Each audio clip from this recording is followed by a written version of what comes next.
Hello, and welcome to the Imposter Syndrome Network Podcast, where everyone belongs. Yes, even you.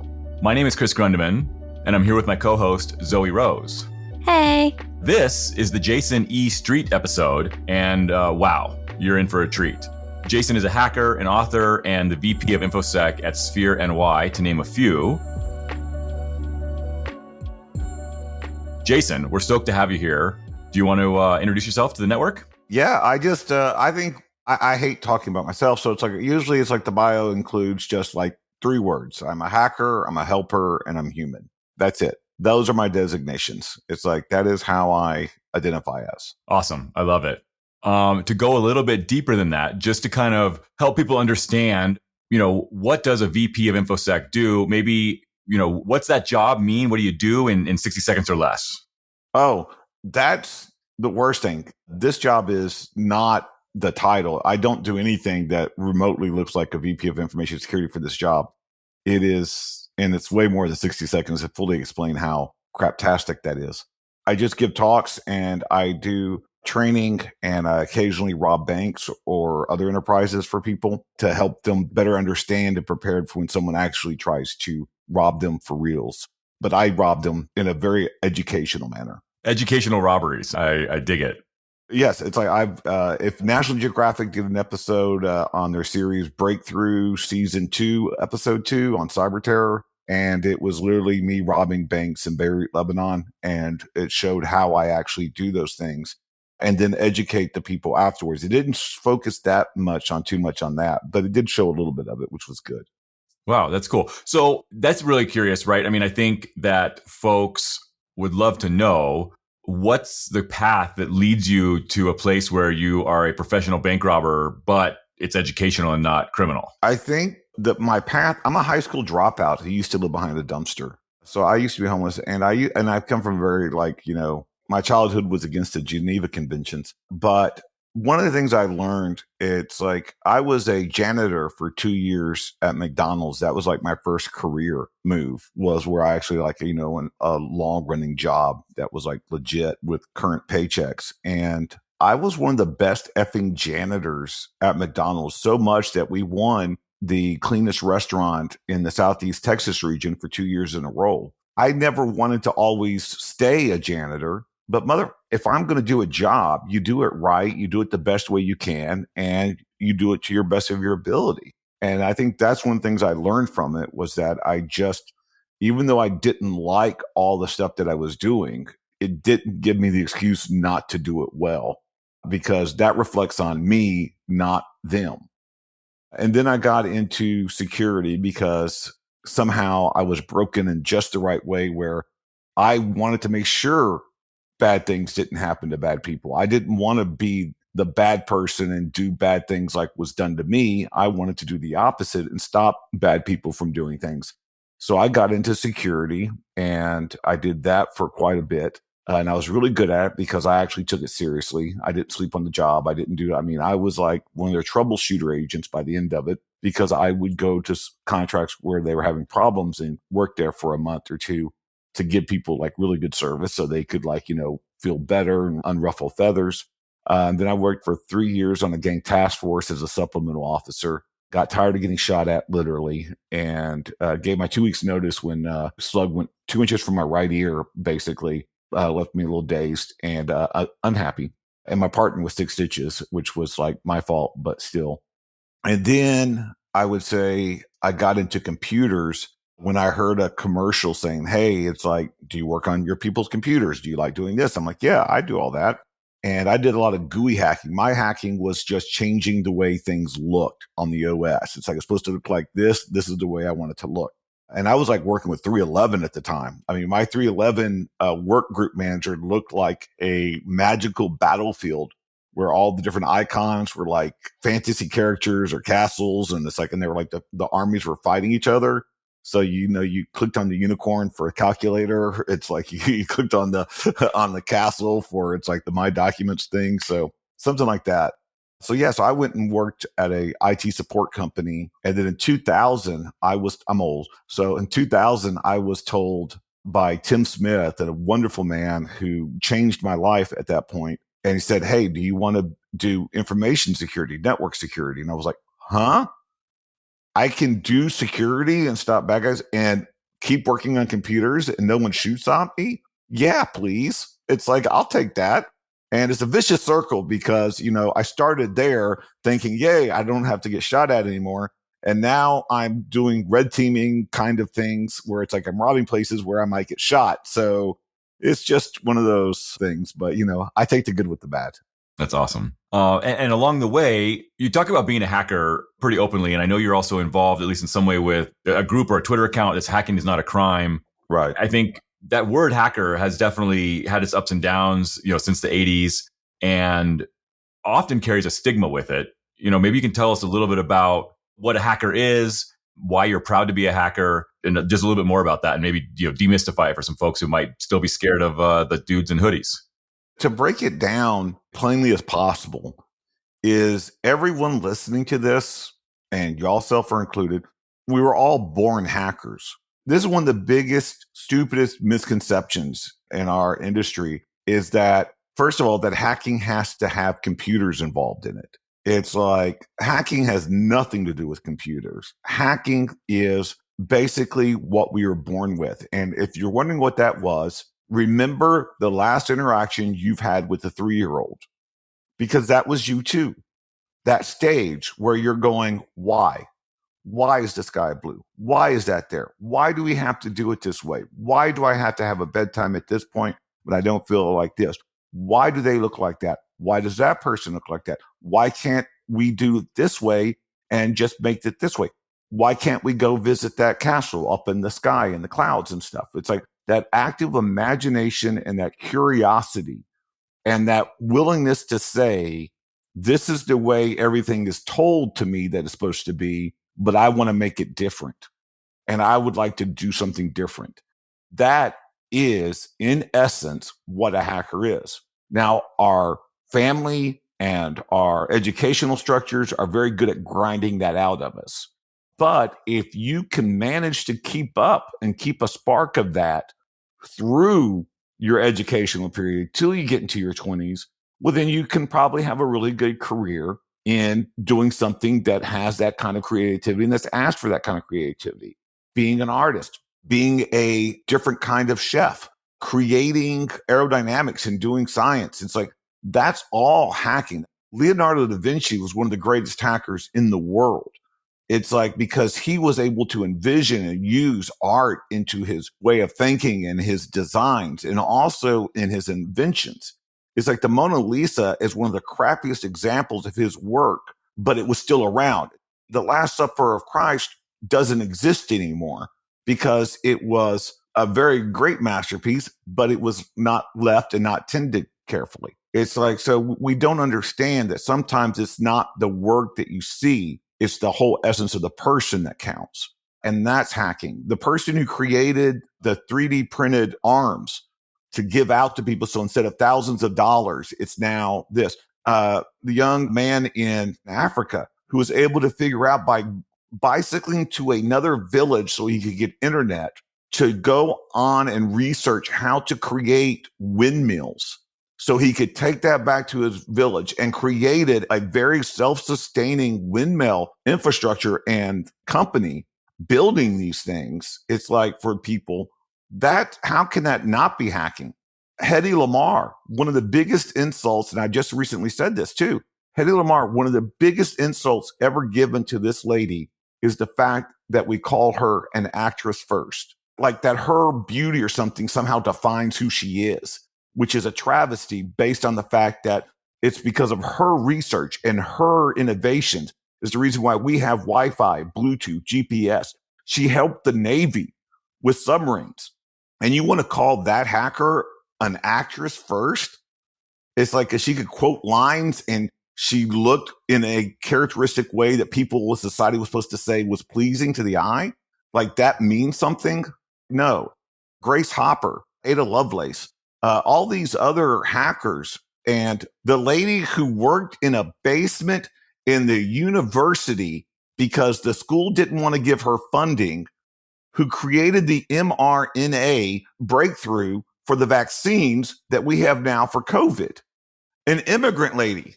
It's like who was given no status, no credit until it worked. How is that not hacking? And this whole thing about having to call myself an ethical hacker is BS. I don't go to an ethical restaurant. I don't go to an ethical banker. I don't go to an ethical dentist. It's like ridiculous. That saying that you have to say you're an ethical hacker is a smear and a discriminatory thing, just like you're calling someone an African American. It's like they're an effing American. It's like, stop trying to classify them as something different or making like there's a designation of a difference, because don't even get me started on the whole nonsensical concept of race, which was, founded in the 1700s to help white people feel better about owning people.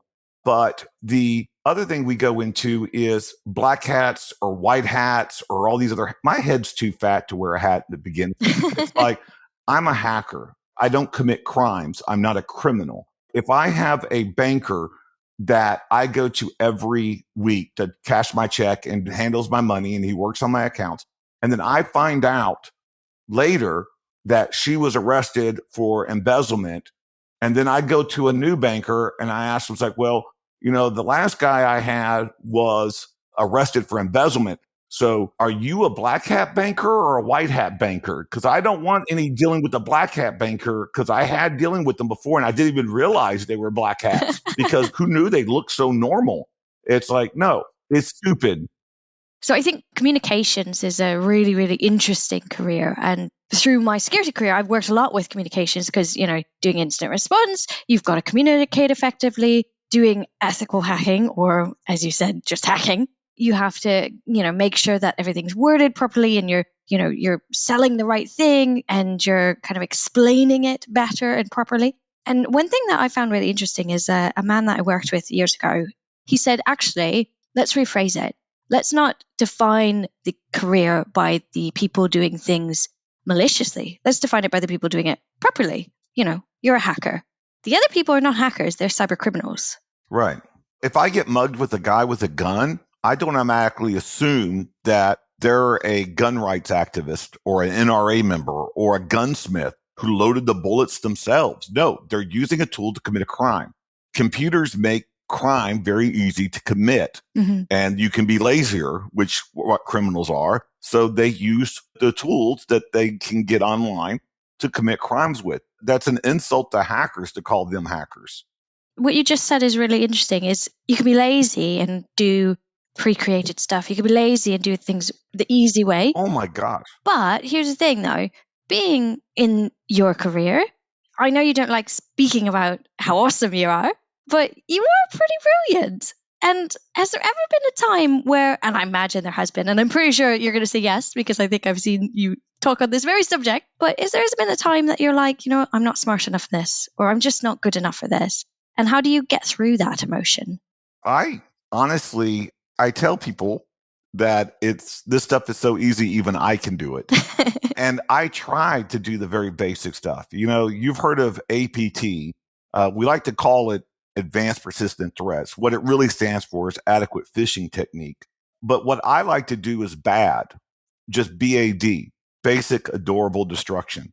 Meaning I will literally walk in sight unseen to a place and see what kind of damage I can do. That doesn't take skill. It's like that just takes, really a lot of just disconnect from reality, thinking that you can get away with something like that. And people go like, well, yeah, you're not going to have to go to jail. Do you think criminals are committing crimes because they think they're going to jail? No. Yeah, they've got plenty of self-confidence. These idiots think that they're going to get away with these master heists. And that's why it turns into the Benny Hill show, because it's like they don't have a clue. Criminals are stupid, or they wouldn't be criminals, or they'd be in white-collar crime where the real money's at, period. If they're not doing stocks or working in crypto, they're pretty low-rent criminals. So, yeah, I'm not really worried about them. People are worried about these nation states and these like very advanced hacks and these 0 days. And I'm like, did you patch MS-08-67 yet? Okay, then don't worry about the newest Flotilla attack coming out of the Word docs, okay? Because that's not your problem. You don't need to worry about low-hanging fruit. Pick up the effing fruit on the ground, okay? That's rotting. Get that first. Yeah. It's not 0 days, it's the 200 days that you have to worry about. Exactly. Yeah, I call it the 1,337 day one that is out there. Yeah. Fair enough. Yeah, no, I like that.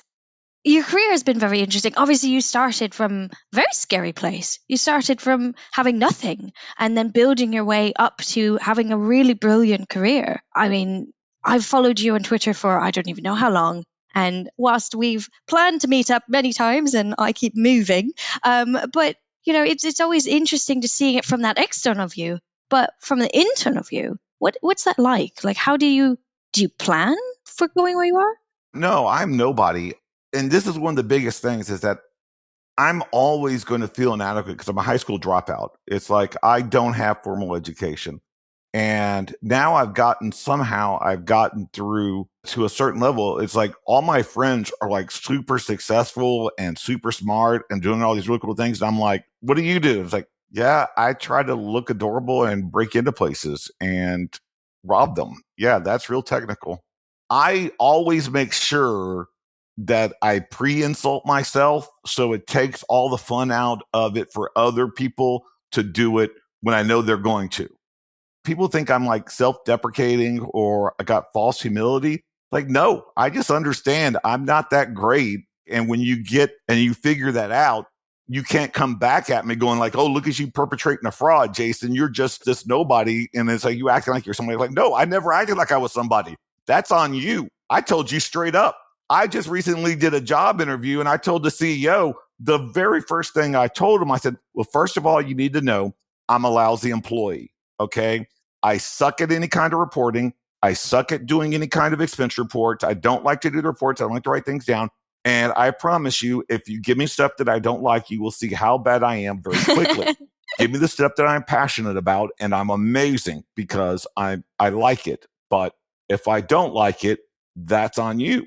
So don't hire me and then go. And my whole process of trying to get another job is basically telling them all the problems that I have and the reasons why it's going to be difficult dealing with me.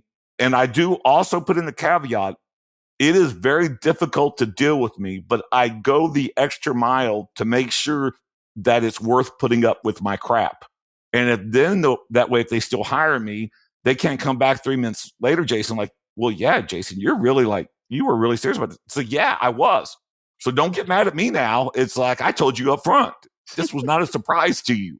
Well, I will say you're very good at making it very entertaining. Yeah, I try that. I could learn so much more and do so much more.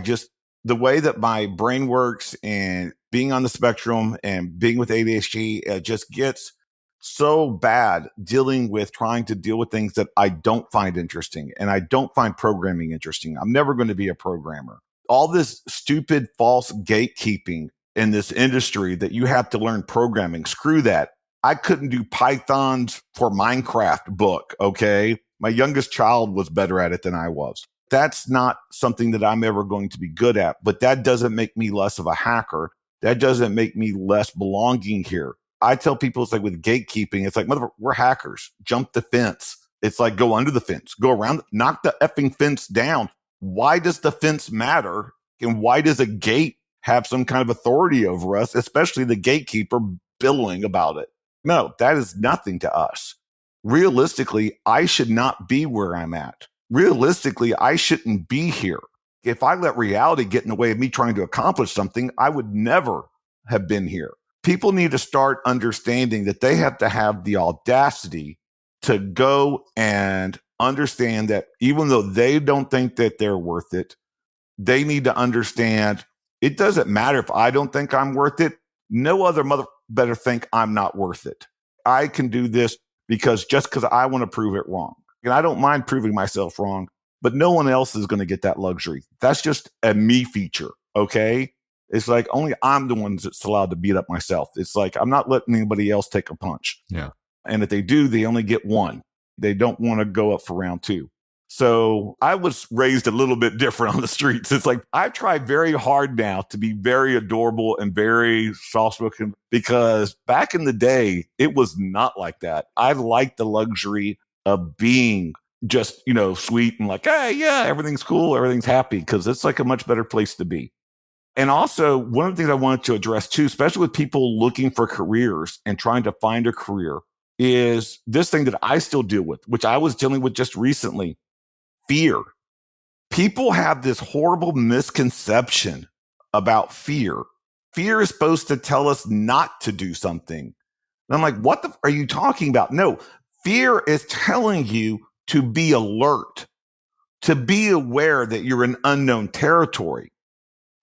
Fear is not supposed to stop you. It's just to help you understand your situation so you can get through that situation and get to that unknown area that's usually 10 times better than where you are. Mostly everything positive that's happened in my life has happened through me pushing through fear, me going through the fear, accepting the fear, and still doing the thing.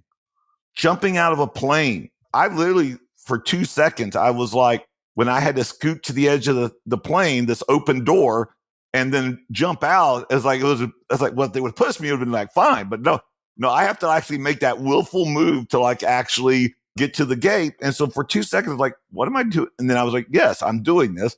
And then I jumped out of a plane, fully functioning plane, like a rational person does. When I got my first job, it was through fear. It's like when I started looking for one now, it was through fear. What if people realize I'm not as good as I say I am? What if they're going to realize that I'm not as good at writing stuff down or processing stuff or getting things the way that they want done? What's going to happen then? Then I'm going to be just proving the failure that I think I am. That fear is there to warn us. It's not there to stop us. We need to understand and have a better relationship with that fear, because it can't be done as, even if you're afraid of the dark, even if you're afraid of these things, that's just a warning system for you to be cautious with, not to be paralyzed by, because fear shouldn't paralyze you, because then it's working against you. Fear is there to help you and let you assess the situation properly.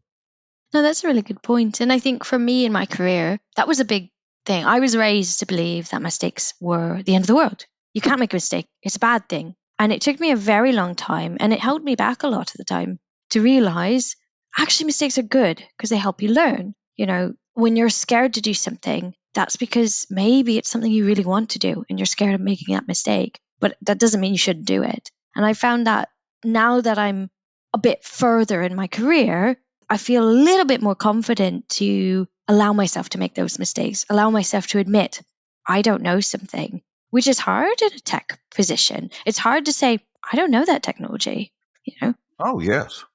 And to be honest, as a feminine presenting person, it's like any human that's feminine presenting in this industry has it 10 times harder. It's like, just like any person of color has it 10 times harder in this industry, because it's like we have our preconceived ideas of who's supposed to be here or what a hacker's supposed to look like. And one of the biggest problems I see is the self-gatekeeping, especially from women presenting people and people of color, because I have the same advice every single time. You need to learn to channel your inner mediocre white dude, okay? Because as a mediocre white dude, when I go through a job interview and someone asks me, like, can you do something? Like, well, yeah. Do you know how this technology works? Like, not really, but give me 5 minutes on Google. I'll tell you how it starts working. And the best part about it is I will let you teach me how y'all do it here. And so I'll understand your processes, and I don't come with all this other way that I thought should be done. So I'm going to do it your way. So I'm an asset because I don't know that. But I see it time and time again. People of color, women, they will go in and they will go, oh, you have to know this. I don't know this. This one thing on the list. So therefore I shouldn't apply for that job. Oh, it's 100%. There's been positions that I've turned down because I'm like, I'm not qualified for this. And they reached out to me, you know, and I'll say, actually, I'm not qualified for that position. And I regret it only because I didn't try. Not necessarily it was the right position for me. I don't know. I never tried it. But I do recognize that 100%. I am trying to change that, but it is difficult. It is difficult because you're essentially rewiring the way you're thinking, you know? Oh, yeah. I always like to take a positive out of everything. And I think one of the positives out of this pandemic has been the wonderful realization that, oh, these people are governing us, obviously aren't qualified for the job that they've got, but that didn't stop them. It's like all these politicians, and I'm not just talking about one country. It's like a lot of different countries. It has been blatantly obvious that, oh, yeah, maybe that person shouldn't be in power. Maybe this is not what I signed up to pay taxes for. I thought the government was there to actually, help, not just say things or sling mud or, cause insurrections. It's like, I thought they were here to like actually, govern and monitor and lead and help and assist in times of need. So yeah, it is a wake up call. So look at some of the people that we've had in power. And if they can go to the highest office in the land, you can land that job that you may have to learn a little bit more. It's like about one of the technologies, okay? Because you are emphatically more qualified for that position than they were for that, but that didn't stop them for that position. Yeah, no, that's a great point. I really like that. Yeah, I often tell people that I've never taken a job I was qualified for. Oh, exactly. Same here. It is amazing that people still think that I have things to offer and contribute. I'm saying basically the same stuff over and over, but my gift is to be able to keep saying it in different and entertaining ways so people still listen sort of to it. If they would actually start doing the stuff instead of listening to the stuff, then I wouldn't have to talk about the stuff so much because we would actually be doing the stuff that we should have been doing over 10 years ago when I first started talking about the stuff. Oh, yeah. Because some of the things are like foundations, look at the foundations. I couldn't put a number to the number of places I handed in pen test report or vulnerability report or whatever. And the next one I hand in the exact same reports, just different text sizes or different, fonts to make it look pretty. I gave my talk in 2019 and I ended it. One of the last slides was ending it by showing people, by saying, it's like, guys, I've been saying the same thing for 10 years. Why are we still not paying attention? I think I was using the more cowbell themed gift too. I think, I keep giving the cowbell and no one's like really paying attention to it. No, that's really interesting. I mean, you've took through your career and it's not the typical career. It's not, I did this and I. Oh yeah. I have a very weird life. Yeah. No, but all of these things ring true with me as well. I mean, I'm not to compare our childhoods, but we both didn't have the easiest childhoods. And, you picked yourself up from literally the bottom. I had probably not as difficult, so I will say that. But there were times that I felt like it was the end. And, I recently found a letter that was a letter I wrote to be the end. And so it's looking back, it's like, how did we get to where we are? Oh, yeah. And I absolutely adore what you say about, use that fear to empower yourself. If it's not the position that you want, that's okay because it's the position you're at right now. Doesn't mean you're going to stay there. And so keep working and you'll get there. And that's really, really encouraging. I absolutely adore everything you said, especially your acronyms, APT and BAD. Love those. I'm going to use those all the time now. Please do so. I stole the adequate fishing technique from some FBI agents who I didn't really respect that much anyway, so I've never given them credit. But I'm always honest. So I will let you know I selfishly stole it. It's like I legit stole that without credit or remorse. It's like, and I stole them from FBI guys, so it made it just even better. All right. Well, we are coming up on the end of time here. So I want to just take a quick pause to, one, thank you, Jayson, for joining us and telling your story. This has been amazing. I think there's probably many layers still to get to, and we might have to have you back on again in the future. I also want to make sure I thank everyone from the Imposter Syndrome Network that's listening in. If you want to, you can join us on LinkedIn. We've got a LinkedIn group, the Imposter Syndrome Network, where you can get and give career advice, find mentors, be a mentee, be a mentor, anything you need to kind of move along and get past that sense of dread, moving into your next job or even getting through the current one. But before we totally close out, Jayson, I'd love to know, again, through this really wild and varied career where you've been shot at, driven tanks, you robbed banks, out of all that up till now, what's the most valuable lesson you've learned in your career so far? It's not good enough to be honest with just others if you're not being honest to yourself. If you're not literally honestly listening to the facts, am I happy? Am I doing good? Find what you're passionate about. You will find someone to pay you for it. So stop trying to say this is the career path I have to be because it's the most profitable. And then I get to be miserable. I'm old. And so it's like you get to the point when you realize on your deathbed, you're not going to look back at your life and see, oh, I made this much money, or I was very successful in this career, or my peers really admire. No, you're going to say, did I enjoy my life? Did I make other people's lives enjoyable? Did I help others? And did I spread nice in the world? Did I leave good impressions? And did I leave positive impact on other people's lives that will live past me? And if you can't answer that, but you can answer the former, you screwed up horribly along the way, because you're never really going to be looking back about how much money you made. It's always going to be what you did with the time that you had, because that's what happens. If you become a billionaire, you're going to learn one important lesson, that the money means nothing because you can't buy time. You only have a finite amount of time. Do you want to spend it being miserable at any point in a job, in a relationship, in a community that you feel bad about?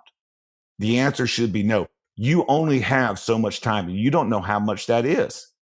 So why are you giving it to those places? Why are you giving it to those areas?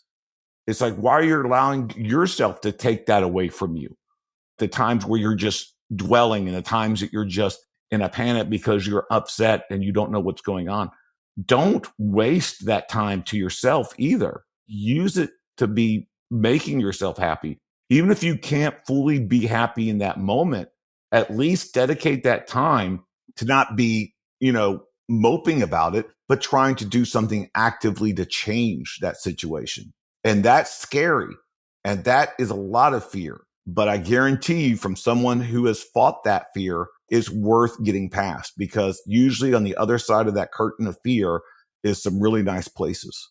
Hear, hear. Well said. Jayson, do you have anything? I know you're an author, you're a speaker. Is there anything coming up soon or that just came out that folks in the network should go check out, or where can they connect with you to chat more? Well, I'm all over the place. JaysonEstreet.com is my main website. It's got some links for it. Hackeradventures.world is a website that shows you where I've been. It's like kind of place where there's just some cool pictures and things that I do. But like in August, there'll be a lot more announcements to be made and a lot more projects I'll be working on. And I'll be at DEF CON for sure, fully masked up. It's like I still make sure that I wear a 2 N95 mask usually, but I'll have like one of those P100 respirators for DEF CON. I'll try to hack her up and make it look all cyber. Nice. You need an LED display on it, and yeah. That's what I'm trying. That's what I'm shooting for. We'll see. I'm not that crafty, but I'm going to do my best. Awesome. You just need a hot glue gun and some solder. It'll be fine. Yes. We'll see. I hope so. Nice. Awesome. Well, that's it. Let's all say goodbye to the listeners. See you guys. Cheers. See you next week.